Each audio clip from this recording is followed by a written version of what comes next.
My name is Matthew Stewart. I am the president and founder of Stewart Speakers, a not-for-profit lecture series organization that brings prominent thought leaders to the Indianapolis community to educate, inspire, and invoke meaningful conversations.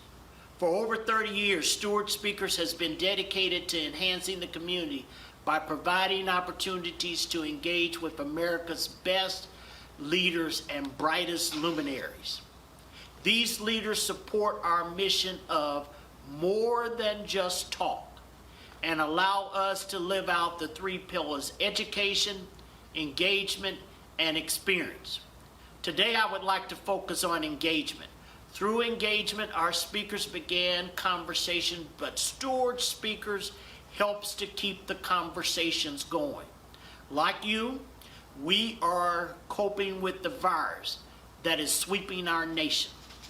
To help us keep the conversation going, our goal tonight is to focus on how we can stay mentally fit and positive during this time of the coronavirus. I want to give a special shout out to our panelists tonight and also to you who are joining us for this conversation. And now, Roland Martin. All right, folks, you're watching Roland Martin Unfiltered. Of course, we normally do this every day on Facebook, Periscope, and YouTube as well. But we also, for the first time, are live streaming this special on Instagram Live. And so we want to thank all the people who are watching us on Instagram. Want to make sure that if y'all make sure you let, I got somebody who's saying there's no sound. That has to be your phone, because I can hear the sound as well. All right, folks, the whole point of this next hour is to have really a conversation that talks with some of our leaders about, again, how we are dealing with COVID-19 mentally.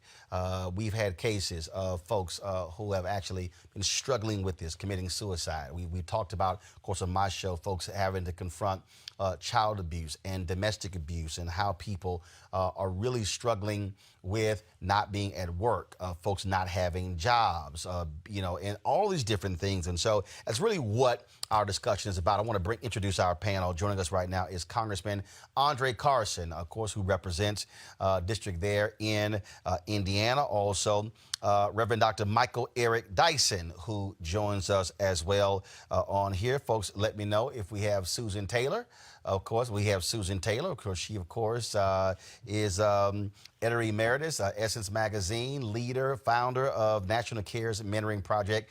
Glad to have all three of you here. And so before we get into, explaining what everybody else needs to do, I want to start with you, Susan. How have you dealt with this moment? I've seen some of your tweets and posts where you've talked about just how to get yourself jump-started in terms of, being at home and not having your regular flow in the midst of this coronavirus pandemic. I think this is the first time since I gave birth 50 years ago that I've been home for more than maybe 4 days. I am enjoying the quiet. I'm enjoying the peace. I do want to be able to do more reading and to finish, like, the 50 books that I started and never, got through. But I'm working hard because the community that I serve, children and parents who are in poverty, they're being hit hard. So it's really calling upon me and our teams to really raise money to make sure that we move our content onto virtual platforms so we can keep our healing work going. But I'm doing fine. I'm calling on the things that I've written and what I know. And it's time to practice. So I'm practicing wellness. Congressman Carson, the House is not going to be back in session until May. Had other members on. They said that they are on endless conference calls dealing with leadership, still trying to get work done. And so how are you operating in this new world? All right. Looks like we have issues with Congressman Carson's Skype, so we're going to come back to him. Michael Eric Dyson, how are you dealing with this? You, just like myself, we often are busy on the road speaking and traveling, not on planes these days. No doubt about it, Brother Martin. And first of all, I want to thank you for, being such a conscientious witness for so much of the things that happen in our community that are marginalized or altogether avoided and sometimes even just plain out ignored. I watch you every day, and your, commentary alongside of experts, medical professionals and biological professionals who otherwise would not get the light of day, of high excellence and high pedigree appearing routinely on your show is a real service to this nation. I appreciate it. Appreciate it. Absolutely. Along with your always extraordinary insight and commentary. Look, man, I'm having a great time in the sense of, like you, Roland, ain't got to go on the road. I'm writing a couple books right now, so that helps that I can get up every day and focus on that. But I have a privilege that so many others among us don't. You know that only 20% of Black people really have the possibility of staying home and doing their work, where the masses of African-American people are out there in the streets, forced to still go to work even when they don't feel well, even when they know that they are risking their lives. And so it's an extraordinary opportunity that I have and enjoy, and I'm conscious of that privilege and opportunity and trying to maximize that, trying to write stuff that will ultimately enable our people to have a better understanding of what we're going through, but also for those who look at us, who judge us, who scrutinize us, to have a more humane and compassionate, reflection on who we are as a people. Congressman Carson, looks like we have you back. Yeah, my apologies. It's all had good. a bad signal. We're back. It's all good. And so, look, are you a member of Congress?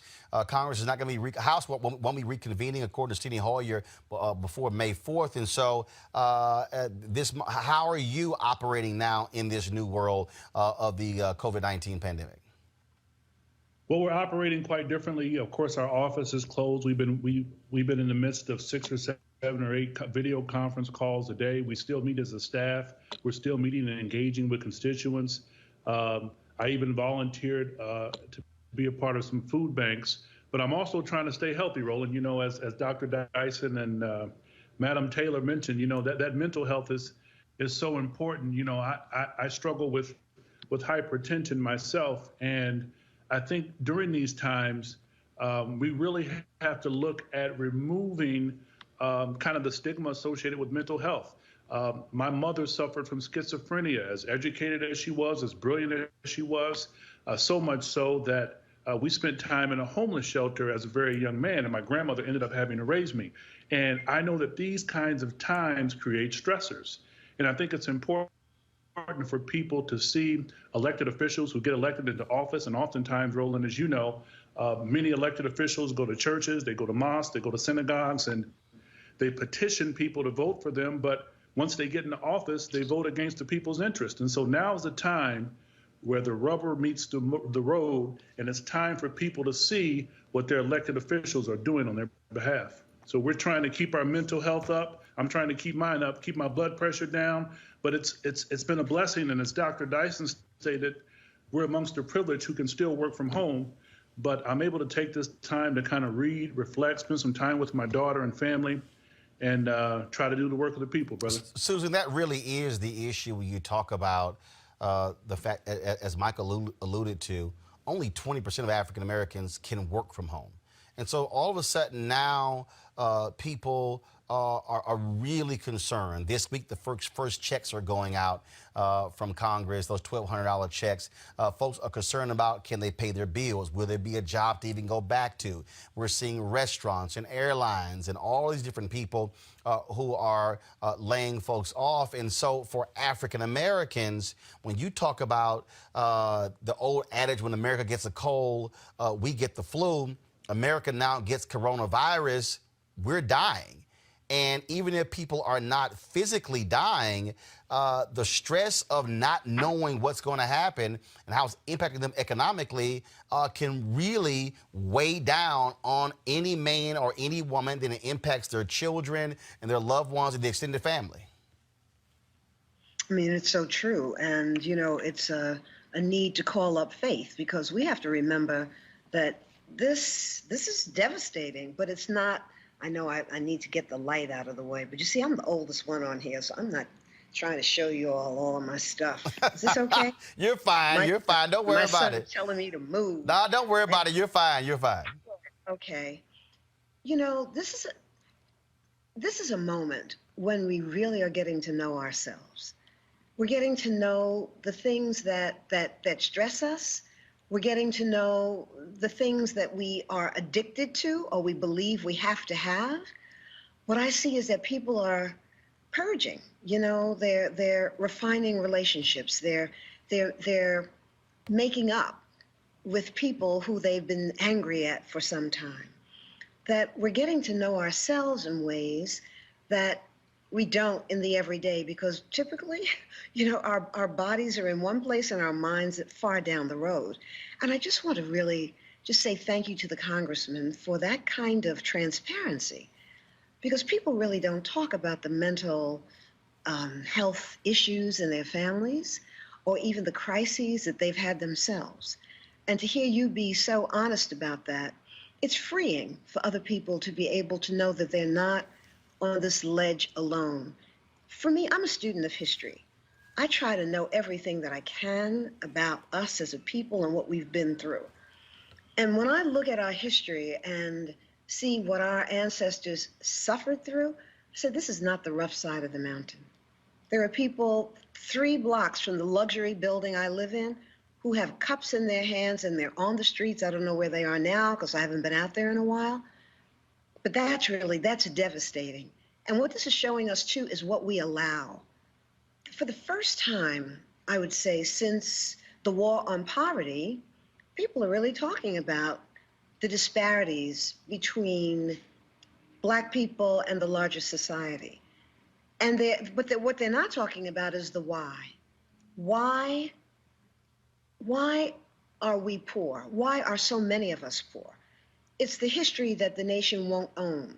And this is a time for us to really understand that we are, you know, each other's keepers. The great Gwendolyn Brooks, you know, wrote that we are each other's keeper. We are each other's harvest. We are each other's magnitude and bond. And there should be no person in our community who is homeless and who is hungry.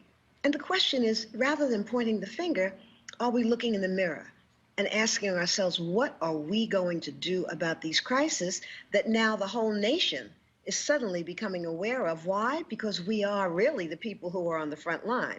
We're the people who are moving, you know, folks on those EMS trucks. We're the ones who are cleaning those hospitals. We're the ones who are moving bodies that, you know, have transitioned when people have transitioned. We're the frontline workers who have not been given the accord, and they don't have health insurance very often, and they're low-wage earners. This is really affecting the children we serve. Michael, when Susan talked about what this is exposing, and I've been saying this every day, and we said it even really before this thing really began to show itself, that this coronavirus was going to truly expose every aspect of this country, not just the awful leadership from the White House, but it is exposing the major gaps in education. People are now seeing, whoa, wait a minute, you mean tell me how many kids depend on school for meals? How many of these folks don't have Wi-Fi, don't have computers, don't have pads? Now all of a sudden, people are going, well, wait, how many people are in poverty? You're seeing these massive lines of food banks in Pittsburgh and other places, and people are going, wait a minute, all these people are hungry? And so we can just go down the line. So for Trump to constantly proclaim we're the biggest and the baddest and the richest and most prosperous nation on earth, it is showing the true haves and have-nots. Yeah, no doubt about it. And you have done an excellent job of pointing this out on a daily basis. Aside from that malignant narcissist who is our chief executive officer of this nation, the reality is that the pandemic is endemic to Black people. That, across the board, we are suffering low-grade pandemics every day. Mm-hmm. The lack of access to food, the lack of access to high-quality food in food deserts, high sugar content cereals posted up in our ghetto neighborhood stores when we can find them, vast stretches where people have no access to food. No access to high quality education. We live what the sociologists call in concentrated poverty. Not only is a family poor, but the community is poor, the neighborhood is poor, the schools are poor, and the entire larger network of associations that they have or don't have reflect their lack of access. They are essentially cut off. They have been socially distanced from economic inequality. They have been socially distanced as a result of the racial trauma that has been transmitted from one generation to the other. And as the great Queen of Black America, Susan Taylor, has indicated, we have not dealt with this. We've neglected to address this situation. And as a result of that, is what you said, Roland, when you look at the fact that if folk can't stay home, they got to go out there and work. We have already seen evidence that the police are highly insensitive to Black people, and through this pandemic as well. If they ain't got a mask, you got to get off the bus. If they go with a mask into the store, they get kicked out because they look like criminals.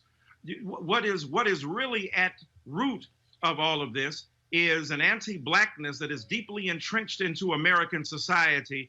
And as you say, this plague, this pandemic is exposing the ways in which Black people have been living far from the central operations of power, of economic ability, and of social stability and educational attainment in this country. So as a result of that, what we've got to do is figure out a way that after the pandemic is over, we don't forget about those who are lost. We forget about those grocery store people who bring us our food, or those nurses who are on the front line, or those people who continue to try to render service to us in the midst of this. If we don't forget them, and we use this pandemic as a means to really rejigger the social relations of society, then we'll have done something. After the Black Plague, something big happened. After many of the earlier plagues and pandemics across the world, social relations sometimes got better, but sometimes they got worse. Look at the people who don't have access to unions. Look at the way in which non-union workers are forced to work at high levels. Look at the way in which even Amazon has added 75,000 more jobs, but the people who are working there can't get PPE and other resources to protect them. So unless we're willing to examine the structural issues that undergird our contemporary plague, this plague will have really not benefited us in the long run. Congressman Carson, we have you back via FaceTime. Do you get the sense that your colleagues on the other side really understand this moment and understand what this is exposing? The Congress passes this $2 trillion package. Literally, the moment they passed it, folks were saying, not enough. The Federal Reserve comes back and says we're going to inject $2.3 trillion into the economy, and a significant amount is going to be for small businesses. The money in the $2 trillion bill, people say that wasn't enough for hospitals. It wasn't enough for universities. And so are they getting it? Are they actually seeing that? Because every time we see an election, it's all the middle class, the middle class, the middle class. Are they now seeing that the people who not in the middle class are the ones who are cashiers at grocery stores, who we need also stocking shelves? I mean, do you think they're getting it? One wonders, Roland. I mean, after all of the rhetoric and all of the fighting that they've done, now that this pandemic has gone to rule America at their very front doors, unfortunately, we're seeing some of their own relatives and loved ones impacted by this pandemic. We're seeing some of the folks that they grew up with, went to school with, impacted by this pandemic. And it's unfortunate that as much as they fought against the Democratic Party, as much as they fight to keep the republic, if you will, we negotiated funding for SNAP, which benefits their own constituents. We negotiated over $130 billion to go to hospitals where immediate needs can be addressed. Guess what? It benefits their constituents. And so all of their rhetoric about reining in our deficit, pulling back on excessive spending, it still impacts their constituents. If they want to quote scripture and talk about the Bible, then the Bible highlights the least of these. It seems to me that they're so fearful of a president who could tweet against them, and one tweet against them could jeopardize their reelection efforts. They refuse to be bold and speak out against a president who is not only a tyrant and a demagogue, he is in fact, he wants to be a dictator. I say to the Republican Party, work with the Democrats, because the very legislation that you speak against impacts your own constituents. And so in the CARES 2 Act, Roland, that we hope to seal the deal on and negotiate, we want to talk about criminal justice reform. We want to talk about ways in which monies can get to the Bureau of Prisons, and that money can get to state jails and state facilities where prisoners can flatten the curve as well, where prisoners are protected. We already have seen, especially in urban centers and rural parts of our country, a deficit in PPE, personal protective gear.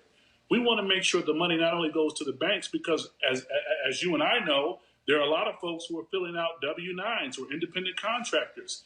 Can they get protected?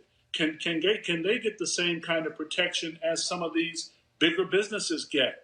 They're not getting the loans from the banks. And so there are alternative measures. We've been working with the fintech space, PayPal and other platforms, about ways in which smaller businesses can benefit from this. And when I say smaller businesses, I especially mean Black-owned and Black and brown businesses of color. What this means, Roland, is that we have to press the Republican Party and those members of Congress and threaten them by leveraging our voting bloc against them. So when they want to run for office, we need to see what they've done to stand up against Donald Trump and his destructive agenda. Susan, when you hear, first of all, and also to our panelists, you don't have to wait for me to call on you. You can jump in if you want to. That's not a problem. But Susan, when we look at what's happening, when we look at you're really about dealing with children, but also with your parents' university as well. I mean, the toll that this is taking on real people. When you see these stories of suicide, when you see these stories of folks these videos of people lashing out, with videos on Instagram or Twitter, that's people who are screaming out for help. And I think the part of the problem in this country is that we have so severely cut back our mental health services that we have such a deficit, people have no idea where to even go. Well, because there aren't places to go. Because the mental health hospitals have been shut down. There was the promise of community mental health support that never arrived. But you know something? I'm not even looking outside of us at them. I'm looking at us. And I'm saying we don't have an agenda. Michael, you and I, Michael Dyson and I, in 2008 went to Denver. And Melanie Campbell said, if you come, I'm having a breakfast for leaders. And if you come, I'll give you 10 minutes to speak. And I said, I don't have to be at the table. But what is the agenda? If you ask the average African American, what is it that your leaders are asking of you? You know what? They would to vote. But beyond that, we can't articulate. What I want is a 3 or 4, maybe 5-point program. This is what we are asking of those who represent us. And we keep a report card, I think, as the congressman was saying, so that we understand where do you stand on community development? Where do you stand on education? The disparity in education is the very thing that has concretized poverty. I left Essence when I realized that 80% of Black fourth graders were reading below grade level. I didn't believe it. I called Marion Wright Edelman. She said, we're losing ground when it comes to literacy. We're working in a school in Brooklyn where they are actually graduating young people from high school reading at a second grade level. You have never anywhere in this country, you've never heard a commercial, nor have you seen a billboard. And like, everybody on this phone, I've traveled the back roads of America and the highways. I've never seen anything that said, come and learn to read, nor have I ever seen a commercial that invited people to come and learn to read. It is a huge barrier. It's a great shame. And I'm saying we can fix this. As long as we keep looking out and having conversations and not have a plan, we're not going to see ourselves move out of this quagmire. And that's what we're caught in. It's a quagmire, but it's one that we can fix. So I hope that coming out of this pandemic, that we will emerge a different people, that we will emerge a people who really do care about one another, who realize that most of us have more than enough, that we will really push from the pews toward the pulpit, demanding that our churches and our temples and our mosques really not allow poverty and children around the corner while we're raising, thousands of dollars for the minister's anniversary, and the kids around the corner don't even know what a computer looks like, and they're in schools. So this is on us. What is the agenda? We need leadership, and we need to know what we're all supposed to be thinking about. What I say is preachers can preach about whatever they want to, on Saturdays and Sundays and Wednesday nights, but what is the agenda? Here's the agenda. This is what we're asking the congregants to stand for, and then let me give you the word. We get the word, but we don't have the agenda. But Michael, here's what I think, and we of course did the State of Black America in Indianapolis along with Stewart speakers. There was Susan, Michael, Reverend Sharpton, and I moderated the whole deal. And as somebody who's covered, look, every time they have one of these events, the CBC, of course, had their emergency meeting when it came to just a few weeks ago. But here's what I think is the fundamental issue, and Susan, I believe, is half correct. She says, "Where's the agenda?" But after the agenda, where's the accountability? See, I remember when the book, the Tavis book came out, The Covenant, and I had Tavis on my show, and I said, Tavis, you got to come back in 6 months for the 6-month follow-up. And then after that, the next 6 months. Because, see, for me, I'm always about, okay, what did we do? The first 2 or 3 years, and Reverend Sharpton had his Measuring the Movement in New York tied to his conference. We aired it on TV One. When he called me, he said, I know the only way you can participate if there's a measuring. I'm like, absolutely. I'm not trying to have another conversation. I said, hell, I'm tired of them panels. It was about when you come, no, what did you do? And it was interesting, Michael, because, and I'm going to go ahead and say it. I ain't got a problem saying it because it was a public show. We told everybody up front, if you make a commitment, we're going to follow up. What did you do? Who's the contact? All this sort of stuff. So I remember we did a follow-up, and whoever was the National Urban League contact, we emailed, we called, we did everything. Brother did not get back with us, and so we said it on Sunday. So Mark Morial called me, and he was like, Roland, what happened? I said, Mark, we said, here are the ground rules. He didn't respond. We didn't hear back. Accountability. And so they immediately got back to me. And my whole deal is, you got to have accountability. We got to have folk who say, okay, what are we going to do on Monday, then Tuesday, then Wednesday, then Thursday, then Friday, then Saturday, then Sunday. Then the following Monday, Tuesday, Wednesday, Thursday, Friday. What are the markers? Keeping people abreast. Accountability. We're great at discussions. We're great at actually, I think, writing down agendas, but not that accountability part on What are we achieving? And okay, check, check, check, check. That to me is really where people fall off. What do you do after the list and after the meeting? No, absolutely right. I mean, Susan Taylor is one of the greatest leaders this nation has produced. She's speaking out of her own extraordinary experience. Absolutely. Understanding that, first of all, to focus on what those particular points are is critical. I remember I was on a panel with Taylor Branch once at the University of North Carolina. And, you know, he had written these 3 books, massive tomes, Pulitzer Prize winning tomes about Dr. King and the movement.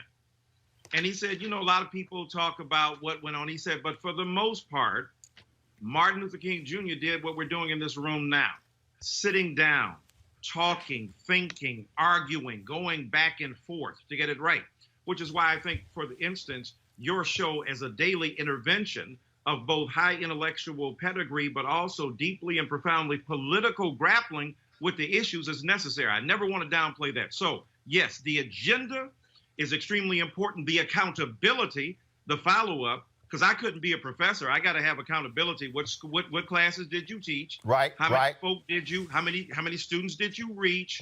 What kind of? And then they judge me too. He was there. He wasn't there. He was able to break down some important stuff for us and make it available. So there's a constant accountability.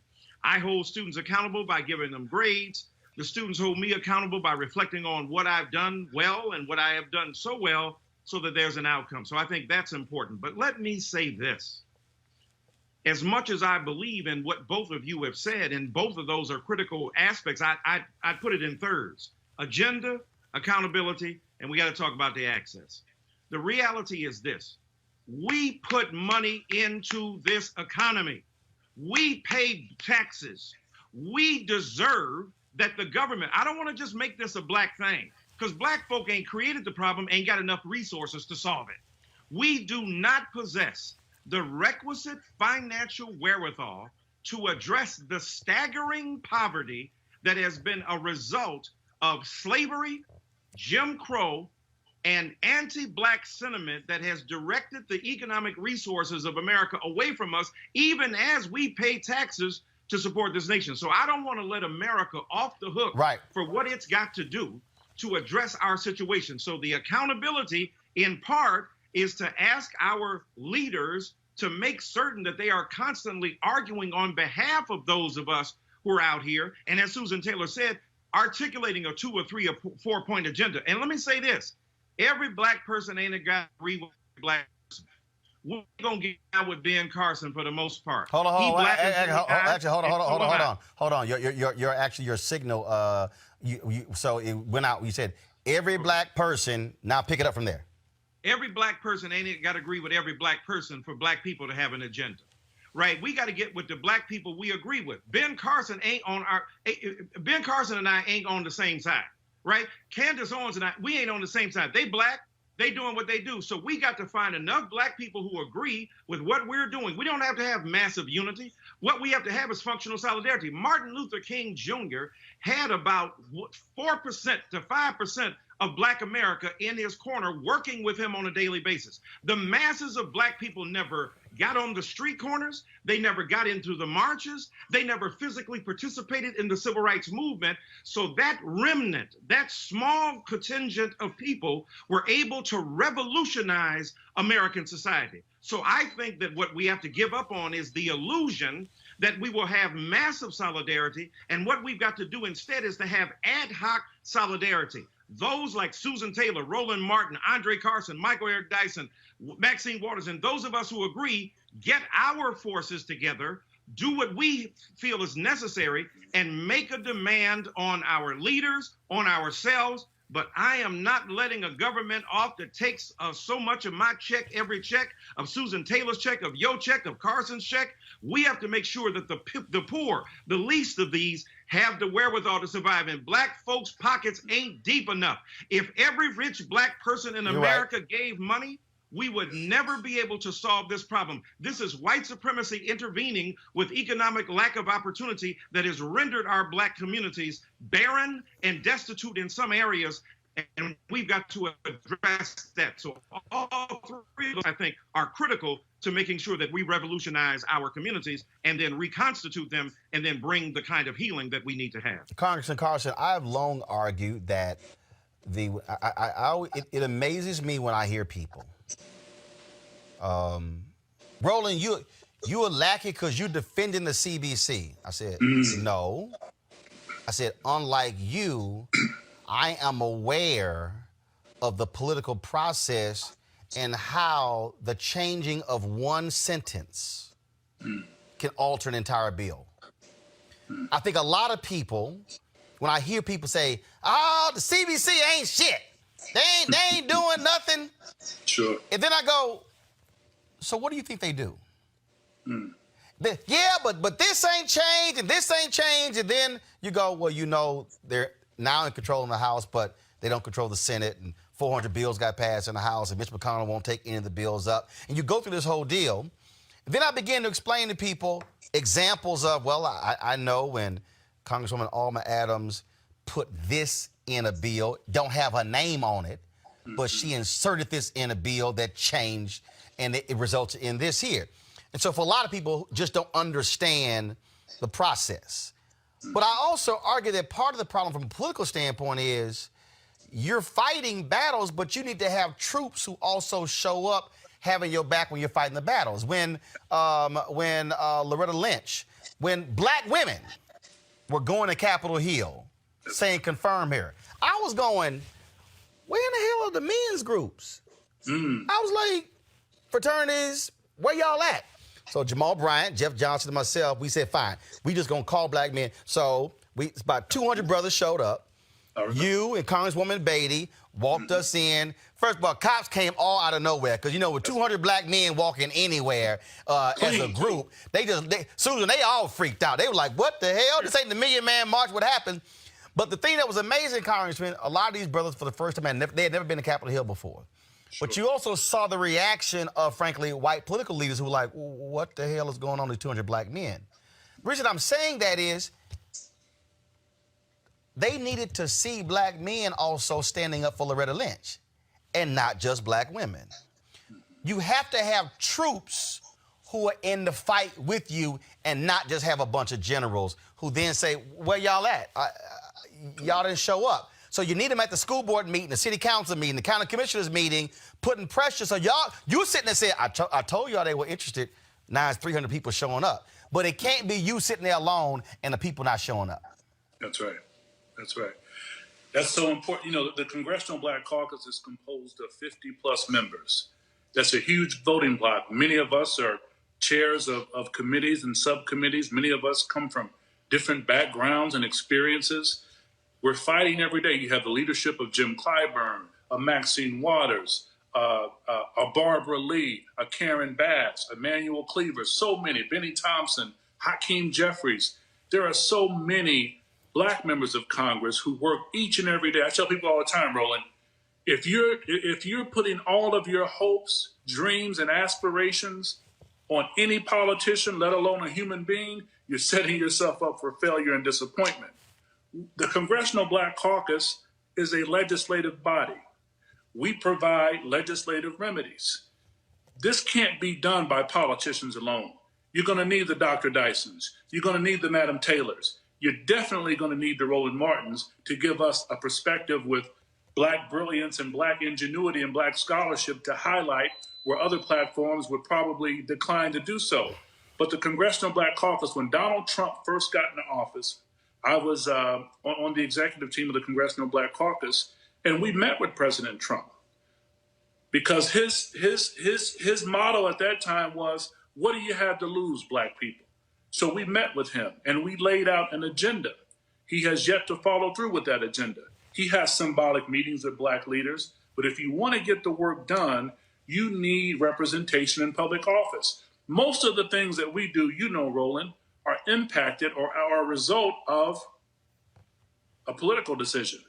You drive on the road is paved. That's a result of some city council making a decision about that road. You hit a pothole, you call your city councilor. You want a church built, a school built, a mosque built, a temple built. We need representation on zoning boards. You want to talk about school reform. You need to talk to your state legislator, assemblyman, or delegate. You want to impact the way Social Security is distributed and making cost of living adjustments. You have to have an impact on your member of Congress. Look, it disappoints me sometimes the narratives that are out there in our community. And I know everyone on this panel has to dispute some of those narratives. And I think some of those narratives are quite healthy. But if we're depending on some mythological Illuminati and saying we're just going to give it up and we're not going to participate in America's activist life and political life, you need both. I was arrested, Roland, at the age of 17 outside of a mosque. And at that time, I thought you needed outside agitation. Protest the system. Protest the system. You need that. But as I grew older, I realized you need outside agitation and inside instigation to have the right friction to produce legislation that impacts the lives of everyday people. And so for those who want to be dismissive of the Congressional Black Caucus, if we were to list the legislation that was produced as a result of advocacy and input from that great caucus, people would be surprised. We don't tell our story enough. We're not a monolithic group. We come from different regions. We have different life experiences, but those experiences combine to make a voting bloc that is so influential. Everyone who runs for president comes to the Congressional Black Caucus. Every sitting president comes to the Congressional Black Caucus. Every sitting Speaker of the House comes to the Congressional Black Caucus. Governors and senators all come to the Congressional Black Caucus, not because we're so special, but because we're a group of legislators. That doesn't mean we don't listen to the Dr. Dysons and accept those critiques and get his insight and wisdom. That doesn't mean we don't listen to the Madam Taylors and get her insight and wisdom. That doesn't mean we don't let the Roland Martins inform us, educate us, and critique us and grow as a result of those critiques. It takes all of us to come together for the good of our community and our people. Susan, when you talk about the agenda, but also I think what comes out, and when you talk about hopefully what people realize in the midst of this is there is nothing like people power. There's nothing like understanding regular, ordinary people actually made the Black freedom movement what it is. Regular, ordinary people. Sure, we talk a lot about Dr. King, we talk about Ralph Abernathy, we talk about Fan Lou Hamer, who was a regular sharecropper in Mississippi. And I think part of the thing that we have to do, and we try to do it as much as we can on this show, is to get people to understand, stop walking around thinking that you are powerless. You actually have power, it's just not being used and tapped into. How would you walk? So let's say you were having a conversation with one person and they said, Miss Taylor, I can't do anything. I don't have any power. No one will ever listen to me. What would you say to that of a sister or brother and you were talking to him? I would say, you know what, we're going to push the congregations to have Saturday schools. The system is not teaching our children how to think. Come on. They don't know how government really works. And there's no push from the community to ensure that that happens. You know, you're talking about, if we go back to the civil rights movement, those folks really understood what they were doing. They had leadership that broke it down. They met. The division between the haves and the have-nots have really deepened. I love that I feel like I'm a bridge between the high and the humble, that I have access to people like, you know, the three of you gentlemen. But I grew up in the neighborhood, and I'm not afraid of us. Mm-hmm. So what we've done is we've distanced ourselves because we have a few accoutrements from the people. What I want to see, and I think I said it, maybe I didn't say it clearly enough, because it's a plan that, you know, some of us agree on and that we're going to move forward, and it's a report card. I think you have to hold people accountable. This is what we are asking for, and this is how you measure the people who are holding political office against this 3, 4, 5-point agenda report card. What we do is we know that black folk love entertainment. Everybody does. But look at what our young people are looking at. I can't even turn on the television. It's all violence. If we had something going on in our sanctuaries, they're empty 95% of the time. Bring the folks together and let's start educating us in a way with dynamic speakers like the three of you. You are three brilliant men. If we knew we were going to go and hear Roland Martin and not have to pay anything, because we've got to bring you there. Let me not even talk about that. But the fact that we don't have a place where the community can gather and learn about who we are, what our history is, and what that agenda is and how we move it forward.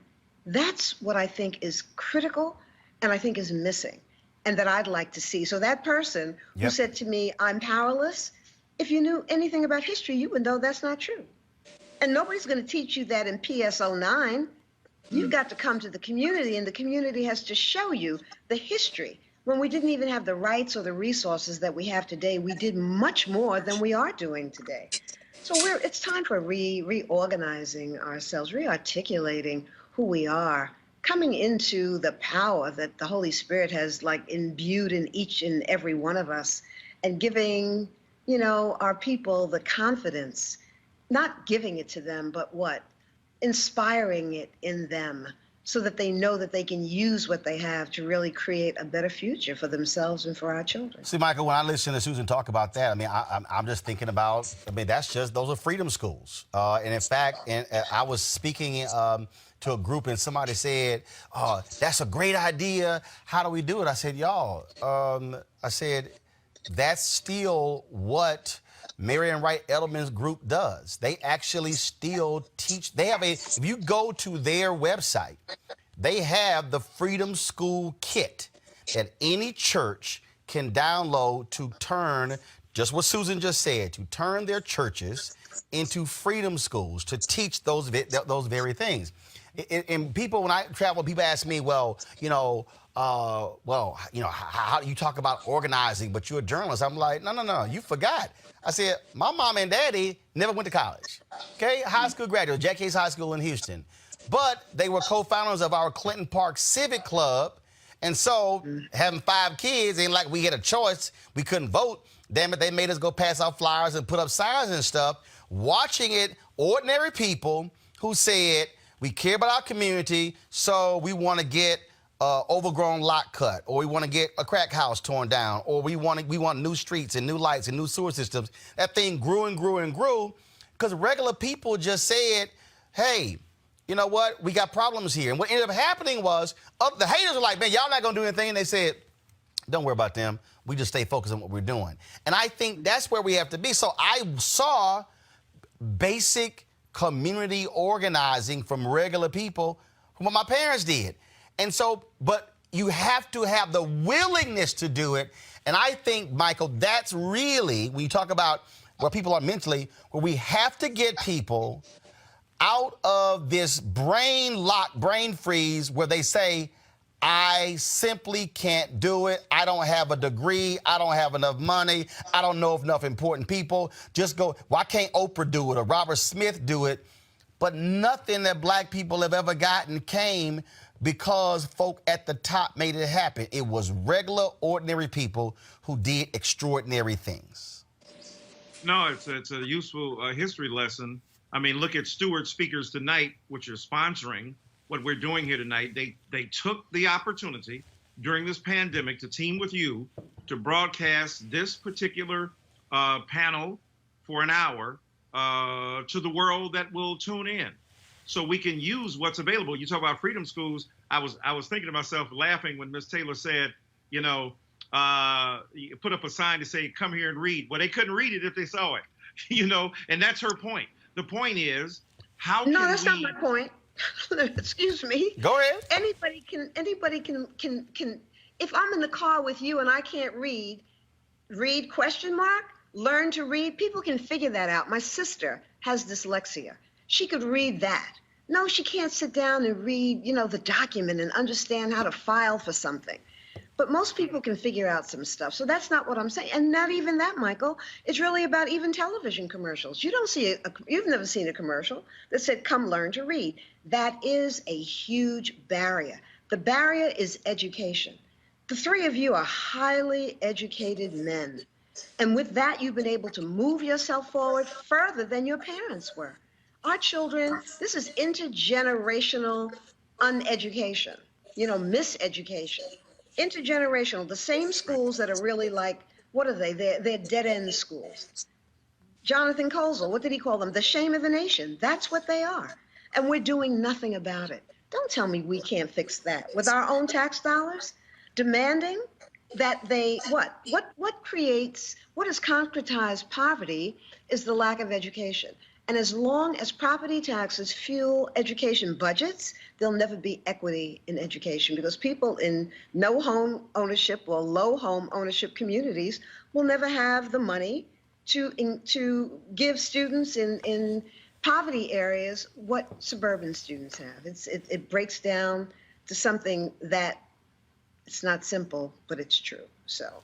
Okay, well, thank you for correcting me, Susan. I was just trying to shoot I'm going to pay for this later on. I know. Okay, story to get to a bigger point, but thank you so much for that. And my bigger point was about the structural issues that prohibit the flourishing of education in our communities, and the depth of the illiteracy is astonishing. So what I was trying to joke about a little bit by saying they couldn't read it if they saw it, the point is that the vast reaches of illiteracy in our communities is a result of deliberate de-education, defunding of education, public schooling especially. You go out to the suburbs, you got 60 and 70, $80 million schools where they have, aquaria with planaria, and you come into the inner city and you can't even get running water or the toilets are working, and you still got secondhand books. The savage inequalities that Jonathan Kozol talked about, but many more theoreticians from our own community have tried to talk about, Christopher Emdin in terms of hip hop education, and other people who have been trying to speak about the degree to which we link literacy. It's not that we are illiterate. We're literate in so many other languages that can then be used to transfer over to what we need to do. So to take your point and Roland's point about the Freedom School, look at what we have available on the internet.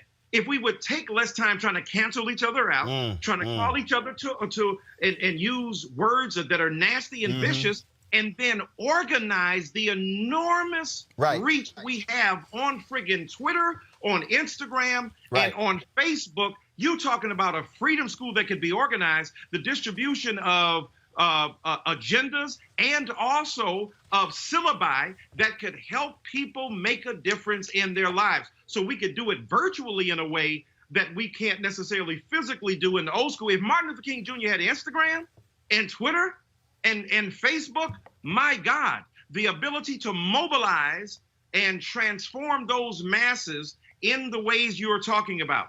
Education and access, but education is the fundamental principle of access. That and ownership of homes, the property that allows people to have the American dream. If we had those two pillars, education and ownership of property, then Black people would be exponentially advanced in our quest for freedom. Well, we do have to deal with this, Congressman Carson, that I want Susan definitely to jump in this, is that we also have to recognize that, and Michael, you made an excellent point early in terms of if every Black person gave what it wouldn't do. But we also, though, have to fund things that are within our control.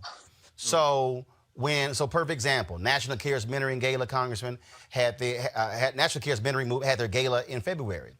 And we got $350,000 in commitments. But guess what? What we can't have with them killing themselves to try to get the commitments. If you make a commitment, you got to honor it. That's right. I have people who literally say, well, why should I have to give to your show? I said, first of all, you don't have to give to my show. I said, we have a fan club. I said, but guess what? You can't do this 5 days a week.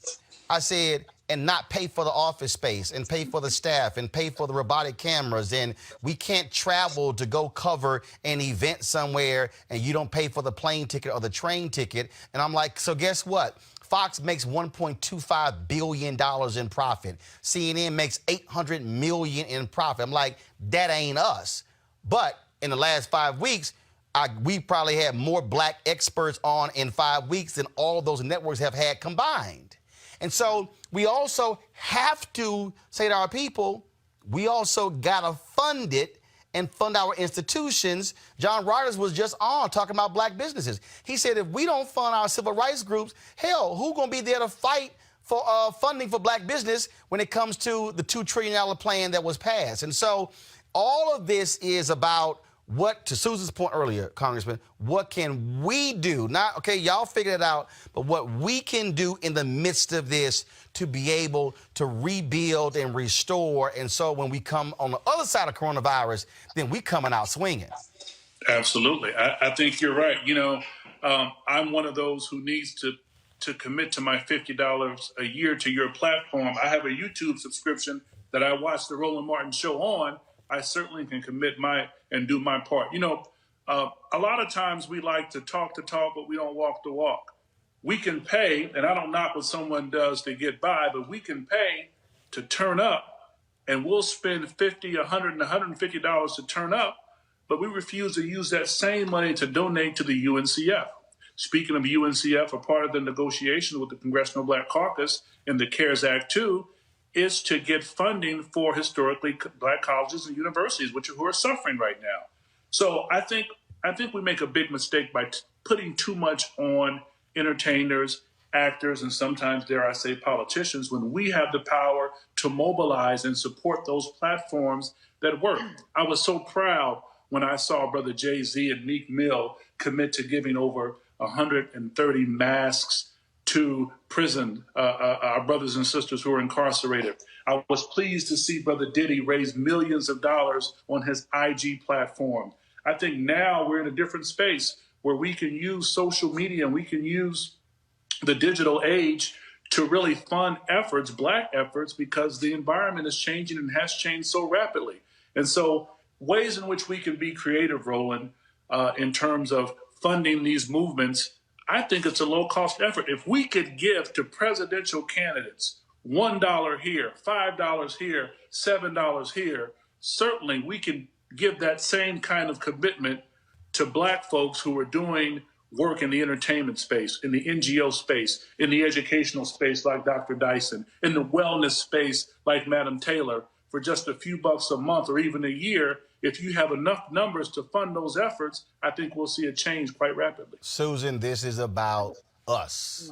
And when you mention it, and I don't think people really understand, you saw what happened after Katrina. You could have kept doing Essence. You could have said, oh, man, me and Kefra, we about to travel. I put the work in. But again, you said, no, we've got to create this mentoring movement for our children. And it's gone from that single idea to something far bigger than a lot of people would ever imagine after a handful of years. But you made the commitment to do it, and then you decided to go to work. Well, you know, how about people saying, have you lost your mind? This is not going to happen. Right. But I know that when you're doing God's work and you keep putting one foot in front of the other and it's the right thing for the people, things give way and what you need comes into your hands. What I do want to say about, you know, black people not supporting our institutions, we don't. When you think about the college presidents who go out to raise money, black college presidents, and then the foundations want to know, well, what about the alums? You know, how are they supporting? Yep. It's embarrassing. Average is 5%. To really talk about the little that black people who graduated from our great institutions give back. 5%. But you know what? Yep. This is why we have to come together for our healing. Yes. If we understand what happened to us over these past 400 years, what happened to us in enslavement, we do not trust one another. We don't like putting money in black people's hands. Come on. We just don't do it. You know, but we have to come to an understanding of it. So if we could come together and have those kinds of lectures and panels that really help us to see ourselves. What did it do to black men to have an overseer come into his cabin and take his daughter, his wife, his children, rape them, throw them back, and then have half-white children that he then raised and treated as his own? I mean, what we have withstood is so deep. The brutality is just so vicious. We have to understand it.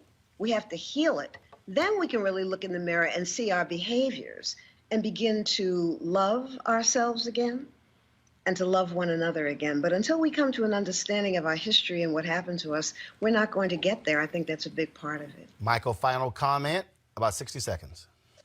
Well, what Susan Taylor has just indicated is so extremely important. The pandemic is also inside of us. The refusal to acknowledge our humanity, the refusal to acknowledge that white water ain't wetter than black water, the refusal to embrace each other and to see the good, the powerful, the enduring, the intelligent, the beautiful in each other. And when we do that, when we deal with the fundamental reality that we are worthy of every sacrifice that should be made on our behalf, then we will begin to demand the kind of resources, not only from ourselves, which is extremely important, but also from the society that we have done so much to build up. It doesn't have to be an either or. It's got to be both us from within and demanding that the structures that we have supported through our work, through our brilliance, and through our monies also be recycled back to us. Congressman Carson, final word. No, I agree. I think on that note, I want to encourage folks to complete the census. Those dollars can go to our communities of color. We need to get our fair share, and a part of getting that fair share doing apportionment and redistricting and how they determine how congressional maps are drawn and what your representation looks like. Please fill out the census. What an honor, Roland. I want to commend the Stewart Speaker Series, Brother Matt, you, Dr. Dyson, and Madam Taylor for your powerful words. I'm truly inspired. Well, echoing that, actually, Matt Stewart, thank you so much. And Roland, you're just brilliant. The way that you just manage these kinds of forums, really amazing to me. Mine is very simple. Reward the people who love us and support us and punish those who don't. Be conscious consumers. Don't spend your money among people who show they have no interest in you, our children, our community. Wake up. Certainly want to thank Matthew Stewart and Stewart Speakers for reaching out to us to hold this conversation. We created this digital platform so we didn't have to ask other people permission to have these conversations. And that's why we do this every single day. That's one of the reasons why we've had more than 150 million views of our videos since we launched September 4th, 2018. This is about being unapologetically black, and that's why, and unfiltered. And so we certainly want to thank all of you who watched us on Facebook, YouTube, Periscope, as well as Instagram. If you want to support what we do, we're here every single day. We don't do gossip. We don't spend our time focused on entertainment. This is about news and information that's empowering our people, that's engaging with our people. And look, we can be entertaining, but we also need us to understand information is indeed power. So please support us on Cash App, $RM Unfiltered, paypal.me/R Martin Unfiltered. The reality is this here. We have been greatly impacted by coronavirus. I've made it clear. I don't want to have to lay off staff or furlough people, but we want to be here every single day. So we certainly need your support to join our Bring the Funk fan club. About 5,000 people have already joined. Our goal is to get 20,000 by the end of the year at $50 a year, $4.19 a month, 13 cents a day. That's what it costs for us to do it. We can make it happen. So I appreciate it. Thanks a bunch, folks. We shall see you tomorrow. Roland Martin Unfiltered, Michael Larry Dyson, Congressman Andre Carson, Susan Taylor. I appreciate it. Thank you so very much. Stewart Speakers, we appreciate it. We got to go. Holla!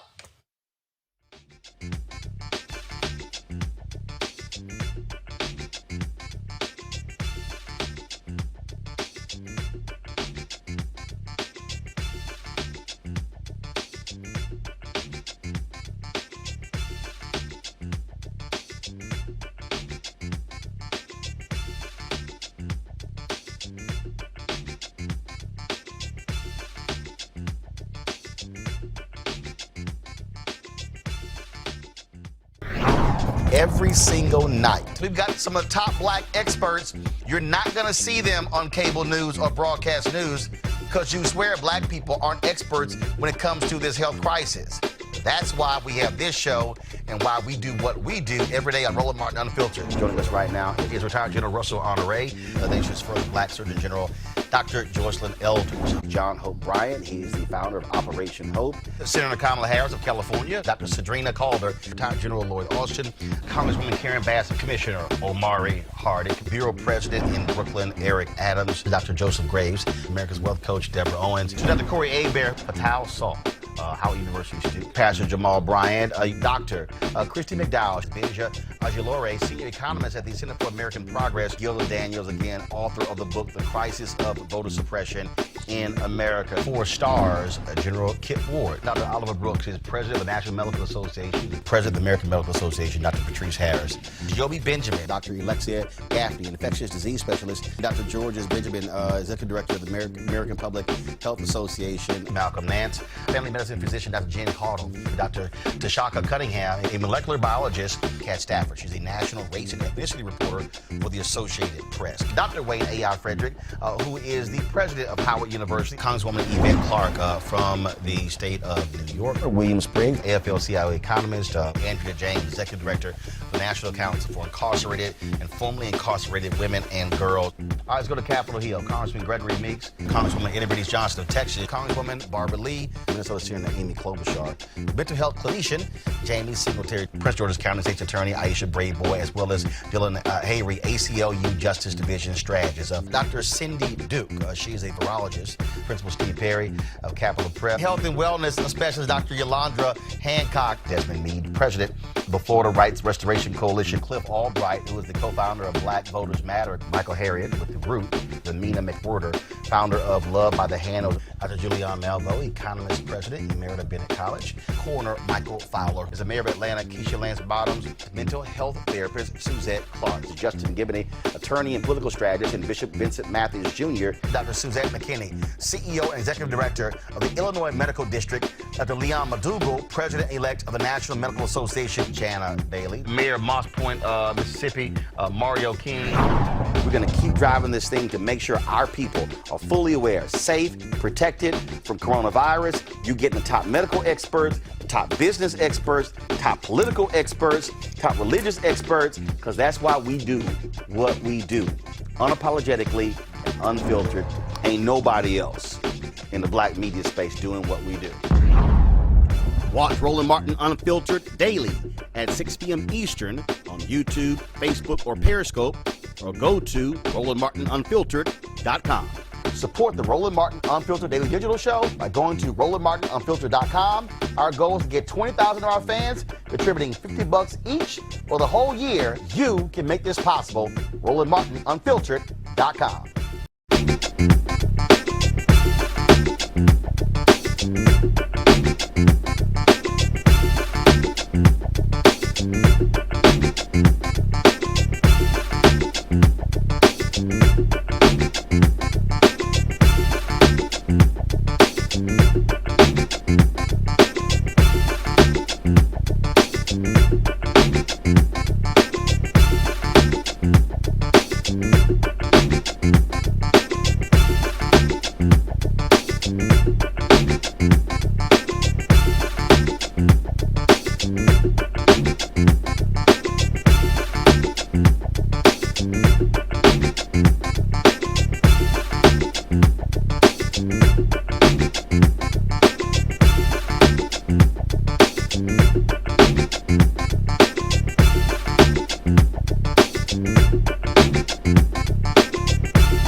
want to check out Roland Martin Unfiltered?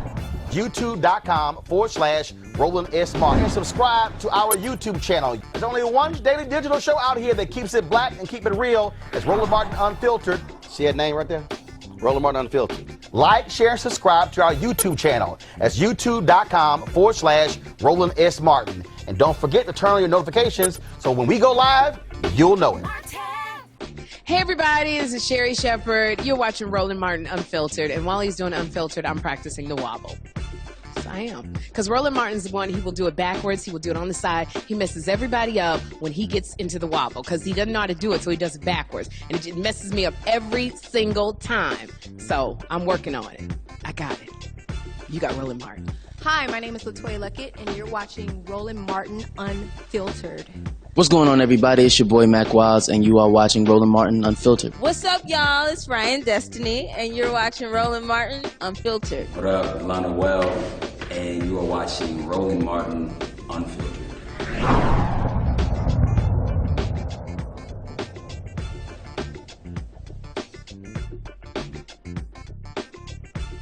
You want to support Roland Martin Unfiltered? Be sure to join our Bring the Funk fan club. Every dollar that you give to us supports our daily digital show. There's only one daily digital show out here that keeps it black and keep it real. It's Roland Martin Unfiltered. Support the Roland Martin Unfiltered daily digital show by going to RolandMartinUnfiltered.com. Our goal is to get 20,000 of our fans contributing $50 each for the whole year. You can make this possible. RolandMartinUnfiltered.com.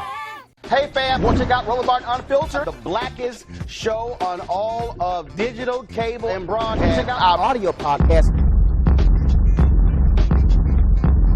There's only one daily digital show out here that keeps it black and keep it real. It's Roland Martin Unfiltered. Press play.